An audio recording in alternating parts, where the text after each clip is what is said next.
السلام عليكم ورحمة الله وبركاته.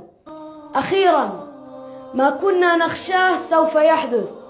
السعودية تقرر إعدام 3 من كبار الدعاة بعد الانتهاء من شهر رمضان الكريم مباشرة.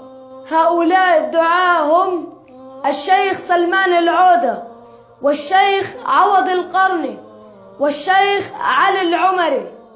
قام بن سلمان باعتقالهم قبل عامين تقريبا في حملة ضد العلماء والدعاة وقادة الرأي في السعودية.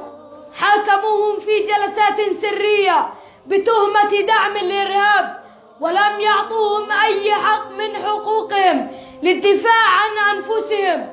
أي إرهاب هذا يا بن سلمان؟ والأمة لم ترى من هؤلاء الدعاة إلا كل خير. هل نداهم بأن يوحد الله الشعب القطري والشعب السعودي أصبح إرهاب؟ هل نادى هؤلاء الدعاة يوما بالقتل والتخريب في بلاد العرب كما تفعل الآن؟ لا والله لم يفعلوا، ولم نرى منهم إلا التسامح والوسطية والاعتدال، ولكنها ضريبة قربك من سيدك ترامب. أصبحت كالثور الهائج لا تعلم ما الذي تفعله. ألم تكفيك جريمة خاشقجي؟ ألم يكفيك ما أرقته من دماء المسلمين في اليمن وليبيا وسوريا والسودان؟ ألا يكفيك تآمرك مع ترامب على القضية الفلسطينية في صفقة القرن؟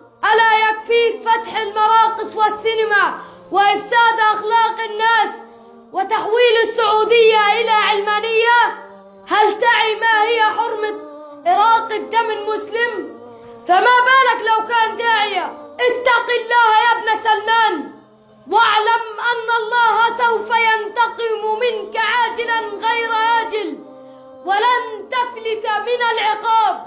وأقول للأمة الإسلامية التي تسمع وتتفرج: قفوا مع إخوانكم وانتفضوا في وجه الظلم قبل فوات الأوان، واعلموا أن الله سوف يسألكم عنهم. ادفنوا رؤوسكم في التراب إن مرت هذه الجريمة ونفذت الأحكام وعلق علماؤنا على أحبال المشانق.